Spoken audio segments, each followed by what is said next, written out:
नमस्कार। आज हम पाठ 4 आदर्श बदला नामक पाठ पढ़ेंगे, भाग 2। पिछले वीडियो में भाग 1 हम पढ़ चुके थे, जिसमें पृष्ठ क्रमांक 16 और 17 का स्पष्टीकरण हम दे चुके थे। अब अगला जो है वो पृष्ठ क्रमांक 18, जो इस प्रकार है। ऊपर की घटना को 12 बरस बीत गए। जगत में बहुत से परिवर्तन हो गए। कई बस्तियां उजड़ गई, कई वन बस गए, बूढ़े मर गए, जो जवान थे उनके बाल सफ़ेद हो गए।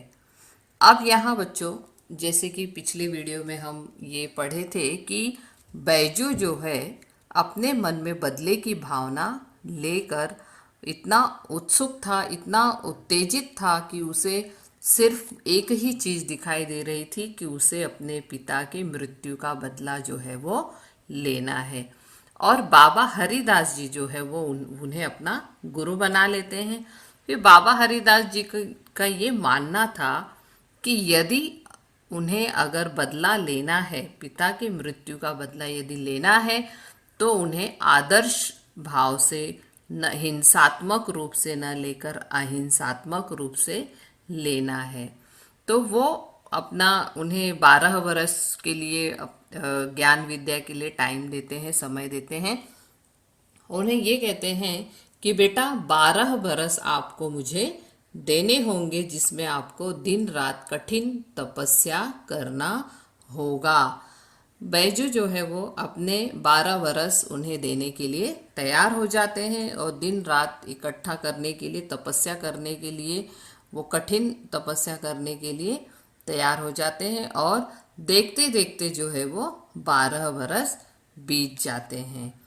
और उन समय के साथ साथ सभी चीज़ों में बदलाव आ जाते हैं। वहाँ जो बस्तियाँ थी वो उजड़ गए थे, वहाँ वन बस गए थे, बूढ़े मर गए थे, जो जवान थे उनके बाल सफ़ेद हो गए थे। ऐसे देखते देखते 12 बरस बीत गए। अब बैजू बावरा जवान था और राग विद्या में दिन ब दिन आगे बढ़ रहा था। उसके स्वर में जादू था और तान में एक आश्चर्यमयी मोहिनी थी। गाता था तो पत्थर तक पिघल जाते थे और पशु पंक्षी तक मुग्ध हो जाते थे। लोग सुनते थे और झूमते थे तथा वाह वाह करते थे। हवा रुक जाती थी, एक समा बंध जाता था। अब यहाँ बैजू जो है वो बावरा जवान था। बैजू बावरा मतलब पागल, यहाँ पागल भी कह सकते हैं कि बैजू जो है वो अब जवान हो गया है। और राग विद्या में मतलब गाने में उनकी जो राग विद्या थी उस पे दिन ब दिन इतना निपुण और इतना गुणी बनते जा रहा था कि उसके स्वर में जादू सा हो गया था। एक आश्चर्य में मोहिनी थी। मोहिनी मतलब मोह लेना। उसकी आवाज़ जो थी वो लोगों को मोह लेती थी, अपने बस में कर लेती थी। गाता था तो पत्थर तक पिघल जाते थे। ऐसे मतलब इतनी सुरीली आवाज़, मीठी आवाज़, पशु पंक्षी तक मुग्ध हो जाते थे। मतलब वो भी उनके गीत सुनने में, राग विद्या सुनने में इतने मग्न हो जाते थे, मुग्ध हो जाते थे। लोग सुनते सुनते झूम उठते थे और हवाएं जो है वो रुक जाती थी, समा बंध जाता था। मतलब दिन ब दिन इतना स्वर में जादू सा छा गया था कि जिसकी कोई सीमा नहीं, जिसकी कोई वर्णन नहीं। अब यहाँ जो है, एक दिन क्या होता है कि हरिदास जी जो है वो कहते हैं हंसकर, वत्स मेरे पास जो कुछ था वह मैंने तुझे दे डाला। अब तू पूर्ण गंधर्व हो गया है। गंधर्व मतलब अब तू परिपूर्ण हो गया, पूर्ण ज्ञानी बन गया है। जो कुछ था मैंने सब दे दिया है। अब मेरे पास और कुछ नहीं जो तुझे दूं। बैजू हाथ बांधकर खड़ा हो गया। कृतज्ञता का भाव आंसुओं के रूप में बह निकला। चरणों पर सिर रखकर बोला, महाराज आपका उपकार जन्म भर सिर से न उतरेगा। हरिदास सिर हिलाकर बोले। जैसे हरिदास हंसकर बोले कि बेटा मेरे पास जो कुछ था सब मैंने आपको दे दिया, अब मेरे पास कुछ नहीं है। बैजू जो है वो खड़ा हो जाता है और उसकी जो कृतज्ञता रहती है, जो भाव रहते हैं, वो आंसुओं के रूप में बाहर निकल आती है। कभी कभी होता है ना बच्चों की जो बातें हम मुख से नहीं कह पाते हैं, वो हमारी भावनाएं चेहरे, आंसुओं से और आंखों से है जो है वो पहुंचा देती है दूसरे तक। और वो चरणों में सब चरणों पर सिर रखकर बोल पड़ा, महाराज आप जो कुछ है वो आपका है। हरिदास सिर हिलाकर बोले, यह नहीं बेटा, कुछ और कहो, मैं तुम्हारे मुंह से कुछ और सुनना चाहता हूँ। फिर बैजू कहता है, आज्ञा दीजिए। हरिदास बोले, तुम पहले प्रतिज्ञा करो। बैजू ने बिना सोच विचार किए ये कह दिया, मैं प्रतिज्ञा करता हूँ। हरिदास जब बोले कि बेटा ये नहीं, जैसे बैजू कहते हैं कि मैं आपका उपकार कभी जीवन भर नहीं भूलूंगा, आप जो कहोगे मैं वो करने के लिए तैयार हूँ। तो हरिदास जी कहते कि नहीं बेटा, मुझे कुछ और चाहिए, तुम्हारे मुंह से मैं कुछ और सुनना चाहता हूँ। तो बैजू जो है वो बिना सोचे समझे कह देते हैं कि ठीक है, आज्ञा दीजिए आप, तुम प्रतिज्ञा करो। फिर हरिदास जी कहते हैं कि नहीं, तुम्हें प्रतिज्ञा करनी होगी। तो बैजू बिना सोचे समझे कहते हैं, हाँ ठीक है, प्रतिज्ञा करता हूँ। हरिदास ने वाक्य को पूरा किया, इस राग विद्या से किसी को हानि न पहुंचाऊंगा। जैसे ही प्रतिज्ञा की बात होती है, हरिदास जी कह उठते हैं कि बेटा तुम मुझे प्रतिज्ञा दो कि इस राग विद्या से तुम किसी को हानि नहीं पहुंचाओगे। बस, और क्या, आगे जैसे ही ये बात बैजू सुनता है, लहू सूख जाता है, उसके पैर लड़खड़ाने लगे। सफलता के बाग परे भागते हुए दिखाई दिए। 12 वर्ष की तपस्या पर एक क्षण में पानी फिर गया। प्रतिहिंसा की छुरी हाथ आई तो गुरु ने प्रतिज्ञा लेकर कुंद कर दी। बैजू ने होठ काटे, दांत पीसे और रक्त का घूंट पीकर रह गया, मगर गुरु के सामने उसके मुंह से एक शब्द भी न निकला। गुरु गुरु था, शिष्य शिष्य था, शिष्य गुरु से विवाद नहीं करता। जैसे ही ये बात सुनी, ये प्रतिज्ञा दी उन्होंने कि आप इस राग विद्या से किसी को हानि नहीं पहुंचाओगे, वैसे ही तुरंत बैजू का खून सूख जाता है। वो एकदम आश्चर्य में पड़ जाता है, उसके पैर लड़खड़ाने लगते हैं और उसे जो सफलता दिखाई दे रही थी अब उसके आँख के सामने, वह भी बाग परे भागते हुए दिखाई दे रहे थे। मतलब वो सफलता जो है वो हार के समान लग रही थी।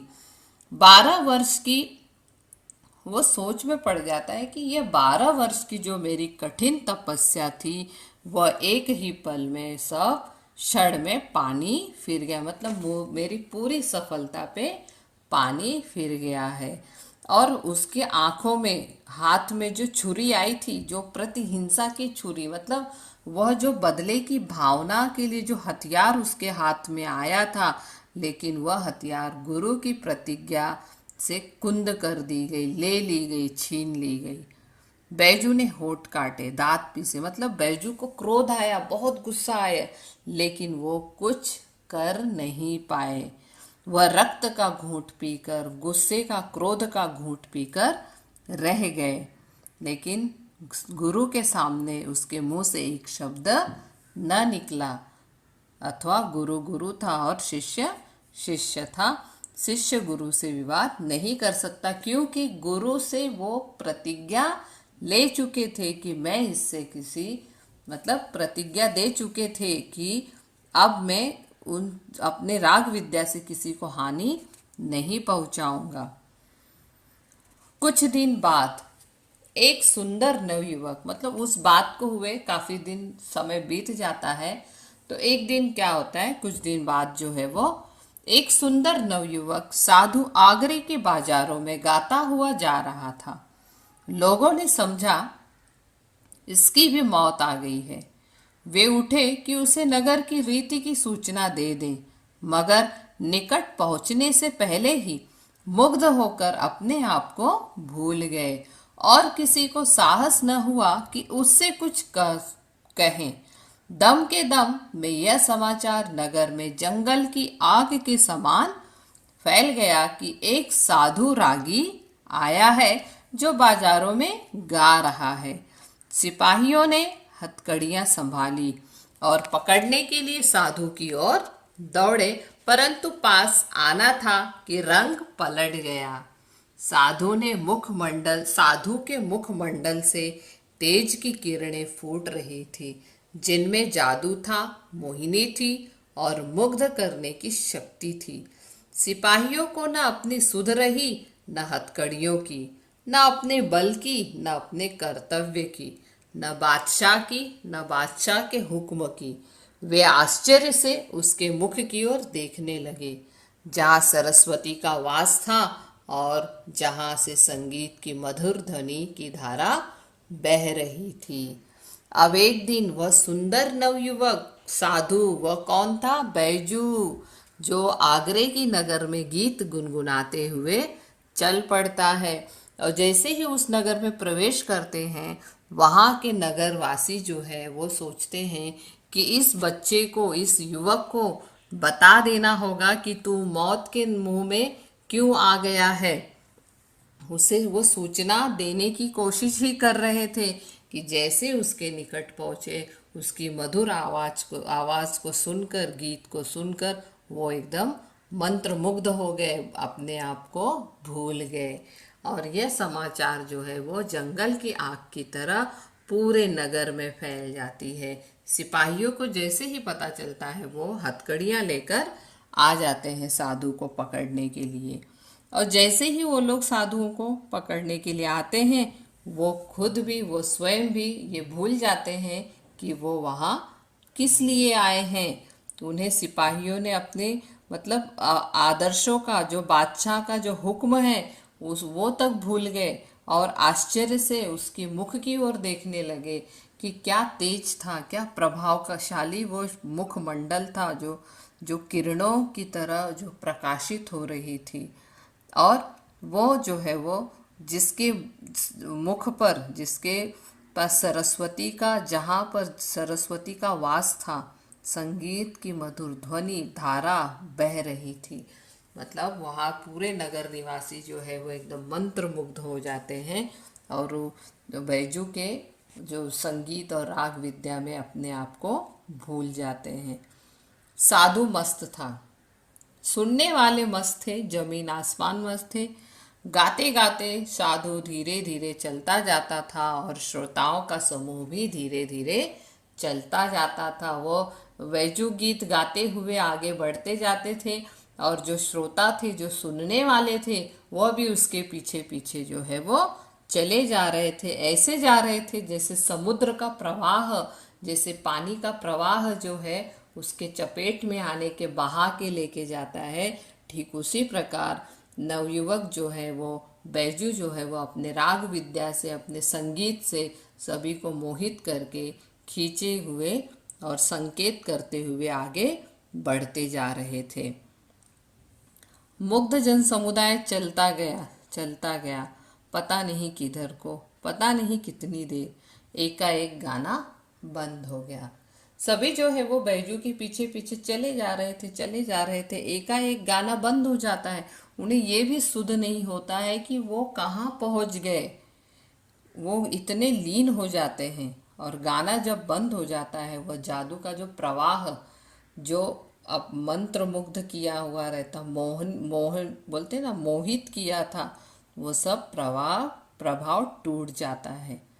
जैसे ही लोग जो है, आसपास के जो लोग हैं, जैसे ही वो होश में आते हैं, सुध बुध अपना, जब उन्हें पता चलता है कि वो कहाँ पहुँचे हैं, देखते हैं तो वो महाराजा के महल के सामने पहुँचे हुए हैं। उन्हें पश्चाताप होता है कि हम कहाँ आ गए।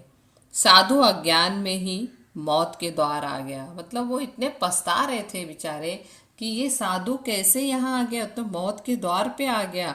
उन्हें बहुत पछतावा हो रहा था।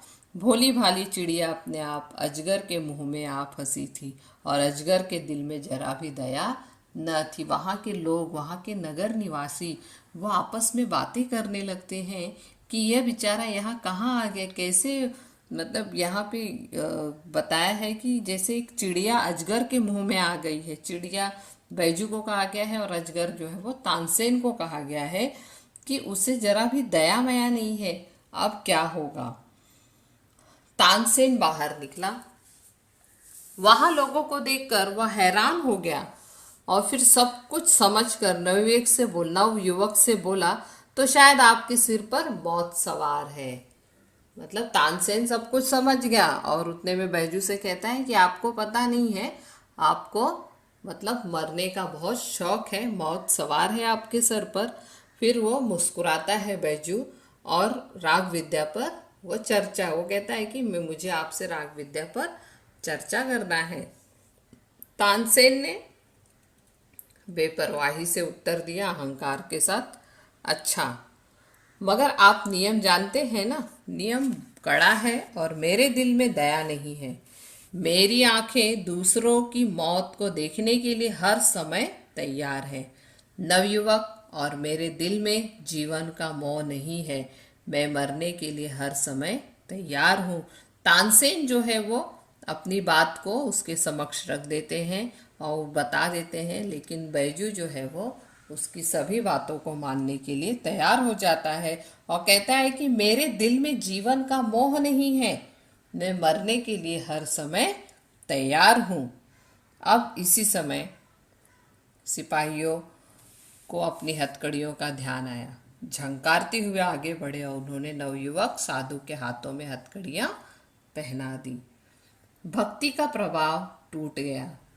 श्रद्धा के भाव पकड़े जाने के भय से उड़ गए और लोग इधर उधर भागने लगे। सिपाही कोड़े बरसाने लगे और लोगों के भी तितर बितर हो जाने के बाद नवयुवक साधु को दरबार की ओर ले चले। जैसे ही सब सुधबुध में आ गए अपने और सब यहाँ वहाँ तितर बितर हो गए, सबके होश उड़ गए और यहाँ से बैजू को जो है वो पकड़कर दरबार की ओर ले जाया गया और दरबार की ओर से शर्तें सुनाई गई। कल प्रातःकाल नगर के बाहर वन में तुम दोनों का गान युद्ध होगा। अगर तुम हार गए तो तुम्हें मार डालने तक का तानसेन को पूर्ण अधिकार होगा। अब बैजू को हथकड़ियों के साथ दरबार में ले जाया गया और दरबार में जो वहाँ की जो आज्ञा थी वो उन्हें बता दिए गए कि तुम्हें शर्तें जो है वो उन्हें बता दिए गए कि तुम्हें कल जो है वो गान विद्या का जो युद्ध होगा तुम्हें तानसेन के साथ करना है।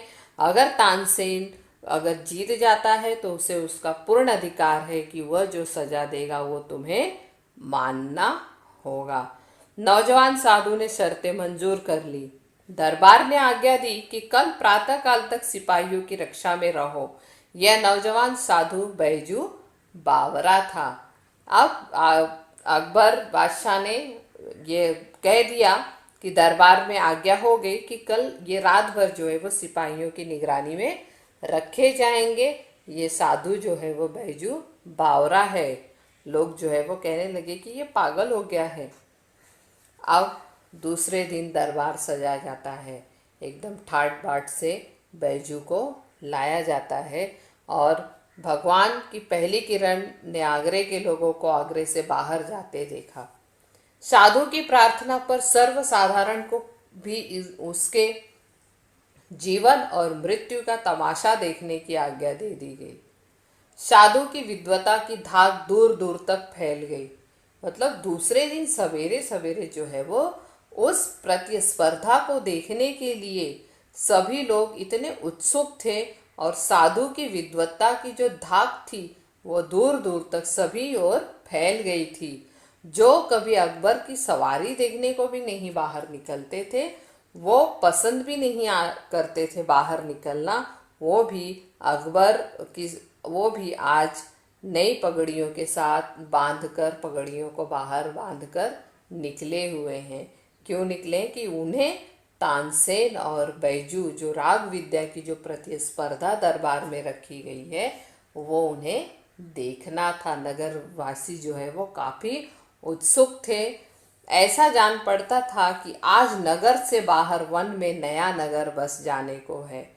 वहाँ जहाँ जहाँ कनातें लगी थी, जहाँ चांदनियाँ तनी थी, जहाँ कुर्सियों की कतारें सजी थी, इधर जनता बढ़ रही थी और उद्विग्नता और अधीरता से गान युद्ध के समय की प्रतीक्षा कर रही थी। मतलब सभी दरबारी जो है वो वहाँ पे मतलब सब प्रतिस्पर्धा की तैयारी कर दिए थे। मेज रख दिए गए थे, बैठने की जो सुविधाएं थी वो श्रोताओं के लिए, प्रतिस्पर्धाओं के लिए, अकबर बादशाह के लिए, मतलब पूरा जो है वो चांदनियों से, मतलब पूरा टेंट के साथ जो है वो अच्छे से पूरी व्यवस्था की जाती है, बैठने की, कुर्सियों की, कतारों की। सभी लोग जो है वो, जनता जो है वो धीरे धीरे बढ़ती जा रही थी और सबके बोलते हैं ना, इतने उत्साहित थे वो देखने के लिए कि उन्हें प्रतीक्षा मतलब इंतजार भी नहीं कर पा रहे थे। बालक को प्रातःकाल मिठाई मिलने की आशा दिलाई जाए तो वह रात को कई बार उठ उठ कर देखता है कि अभी सूरज निकला है या नहीं। उसके लिए समय रुक जाता है, उसके हाथ से धीरज छूट जाता है, वह व्याकुल हो जाता है। अब यहाँ देखो, सभी नगर निवासी जो है वो बहुत उत्सुक थे कि कब सवेरा हो। यहाँ एक कवि लेखक ने ये उदाहरण दिया है कि जैसे अगर बालक को कहा जाए कि बेटा मिठाई मिलने वाला है सुबह, तो उसकी पसंदीदा मिठाई, तो उसे रात भर नींद नहीं आएगी। वो सोचेगा कब सुबह हो, कब मैं उठूं और कब वो मिठाई लूं। ठीक उसी प्रकार नगर निवासी जो है, वहाँ के लोग बहुत उत्सुक थे, बेचैन थे कि कब सवेरा हो और कब हम ये जो प्रतिस्पर्धा जो है वो देखें। समय हो गया। लोगों ने आंख उठाकर देखा, अकबर सिंहासन पर था, साथ ही नीचे की तरफ तानसेन बैठा था और बैजू बैठा था।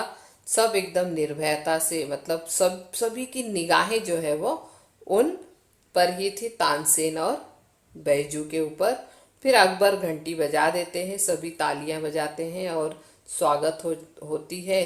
और राग विद्या जो है वो चालू, संगीत विद्या जो है वो उससे जुड़े हुए तानसेन कुछ प्रश्न पूछ बैठते हैं और प्रश्न पूछने के बाद ही उत्तर दिए और लोगों ने हर्ष से तालियां पीट दी। हर मुंह से जय हो बलिहारी बलिहारी की ध्वनि निकलने लगी। इसके बाद बैजू बावरा ने सितार हाथ में ली और जब उनके पर्दों को हिलाया तो जनता ब्रह्मानंद में लीन हो गई। पेड़ों के पत्ते तक निशब्द हो गए, वायु रुक गई, सुनने वाले मंत्र मुग्ध हो गए, सुधहीन हुए सिर हिलाने लगे। बैजू बावरे की उंगलियां सितार पर दौड़ रही थी, उन तारों पर राग विद्या निछावर हो रही थी। मतलब यहाँ बैजू ने जैसे सितार हाथ में लिए और उन पे जैसे जैसे उंगलियां चला रहे थे, राग विद्या और के जो ब्रह्मानंद में लीन हो गए, सभी लोग मंत्र मुग्ध हो गए। पौधे जो पेड़ थी उनकी पत्तियां हिलना बंद हो गई, हवाएं रुक जाती हैं और सभी झूम रहे थे, थिरक रहे थे। ऐसा लग रहा था कि सारे विश्व की मस्ती जो है वो वहीं आ गई है। लोगों ने देखा और हैरान रह गए। कुछ हिरणे जो है वो छलांग मारते हुए वहां आ गई और बैजू के पास खड़ी हो गई। बैजू जो है वो सितार बजाता रहा। वे हिरन जो है वो भी सुनते रहे और दर्शक भी जो है वो एकदम आश्चर्य से वो दृश्य को देख रहे थे।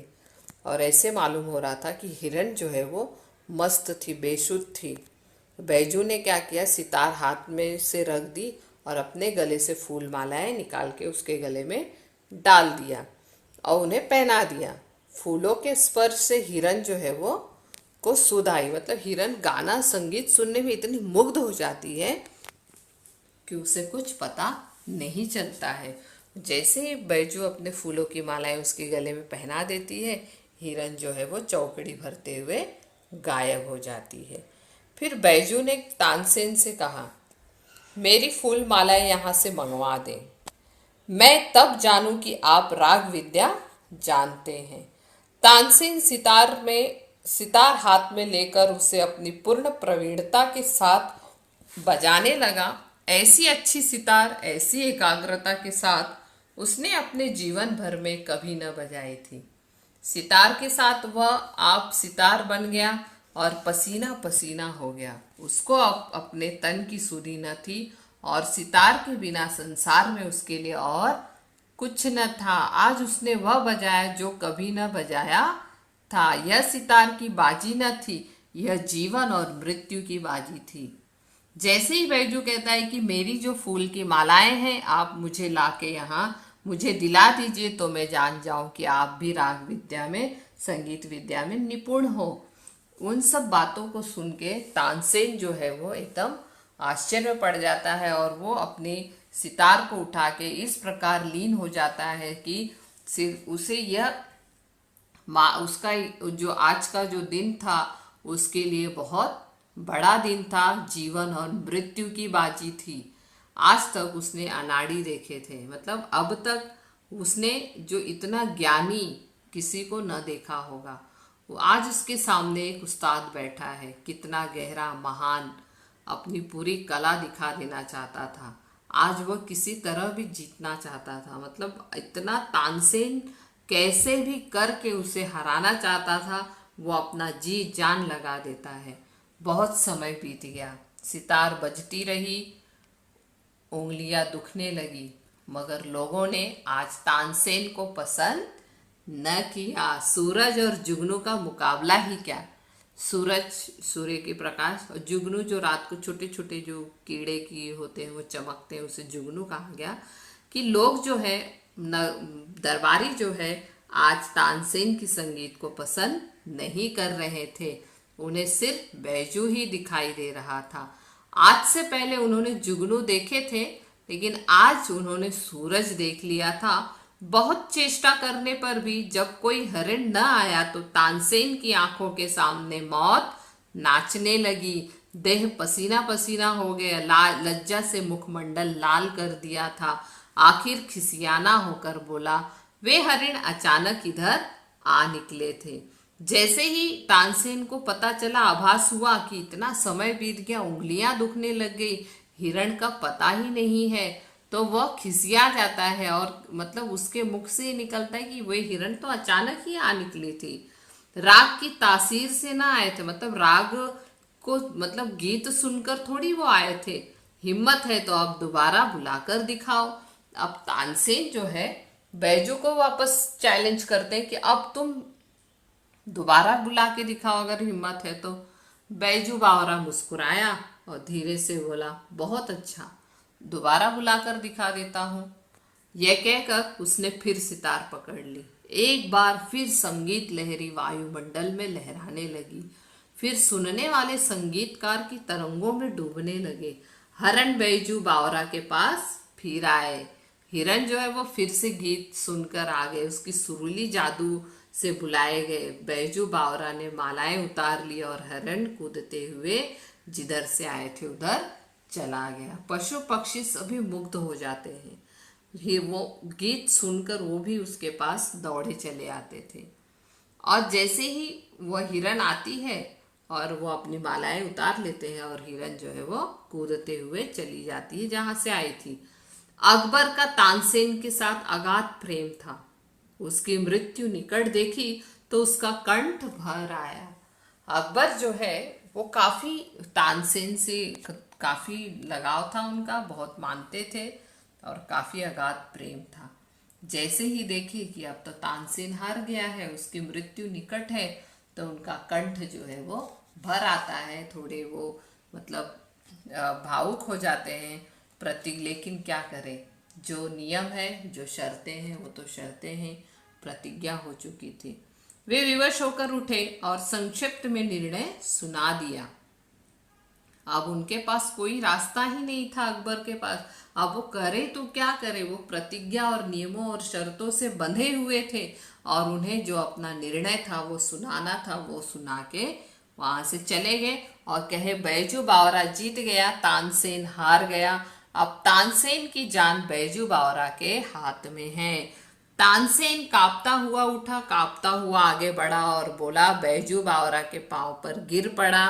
वह जिसने अपने जीवन में किसी पर दया न की थी, इस समय दया के लिए गिड़गिड़ा रहा था। मतलब समय देखो कि जो व्यक्ति कभी किसी पर दया तक नहीं दिखाई, मतलब मृत्यु उसके लिए एक साधारण सी बात है। आज वही व्यक्ति जो है वो गिड़गिड़ा रहा है जीवन दान के लिए कि मेरे प्राण न लो। वो रो के गिड़गिड़ाते हुए बैजू के चरणों में गिर के बोल रहा है कि मेरे प्राण मत लो। बैजू ने कहा, मुझे तुम्हारे प्राण लेने की चाह नहीं। तुम इस निष्ठुर नियम को उड़वा दो कि जो कोई आग्रह की सीमाओं के अंदर गाए, अगर तानसेन के जोड़ का न हो तो मरवा दिया जाए। बैजू कहता है कि मुझे तुम्हारे प्राण नहीं चाहिए। मैं तो ये सब इसलिए किया कि जो तुम्हारे ही बनाए हुए नियम हैं, जो ये निष्ठुर नियम तुमने जो बनाए हैं कि जो तुम्हारे नगर के अंदर सीमाओं में जो भी गीत गाता है, गाना गाता है, उसको जो तुम मरवा देते हो, वह नियम तुम हटवा दो, वह शर्तें निकाल दो। बस अकबर ने अधीर होकर कहा। तुरंत अकबर जो है इन सब बातों को सुनते हैं तो कहते हैं कि यह नियम अभी इसी क्षण से उड़ा दिया गया, हटा दिया गया। तानसेन बैजू बावरा के चरणों में गिर गया और दीनता से कहने लगा, मैं यह उपकार जीवन भर न भूलूंगा। बैजू बावरा ने जवाब दिया। तानसेन जो है वो खुश हो जाता है और कहता है, उनके चरणों में गिर जाता है और कहता है कि मैं आपका उपकार जो है वो कभी नहीं भूलूंगा। बैजू कहता है कि 12 बरस पहले की बात है, आपने एक बच्चे की जान बख्शी थी। आज उस बच्चे ने आपकी जान बख्शी है। तानसेन हैरान होकर देखने लगा। फिर थोड़ी देर बाद उसे पुरानी एक भूली हुई एक धुंधली सी बात याद आ जाती है। वही बात याद आ जाती है कि किस प्रकार उसने एक जो साधु की जो बोलते हैं ना कि शर्तों द्वारा उसे माफ न करते हुए उसे मृत्यु दंड दिया था और उस बालक को छोड़ दिया था। आज उसी बालक ने जो है वो उसे बदला लिया, लेकिन एक आदर्श की भावना रखकर, आदर्श के साथ जो है वो उससे बदला भी लेता है और एक सीख भी देता है कि किस प्रकार संगीत विद्या का जो अहंकार होता है, जो अपने कर्तव्यों का जो अहंकार, उनके गुणों का जो अहंकार तानसेन के अंदर था, उसे किस प्रकार आदर्श रूप के साथ उन्होंने हटा दिया। यही कहानी जो है वो यहीं पर ख़त्म होती है। यदि आपको कोई भी प्रश्न पूछने हैं तो आप मुझे प्लीज़ मैसेज द्वारा, मुझे नोटिफिकेशन द्वारा आप पूछ सकते हो। आपके प्रश्नों के उत्तर जो है मैं तुरंत आपको दे दूंगी। धन्यवाद। अब मैं मिलूंगी अगले वीडियो में। धन्यवाद।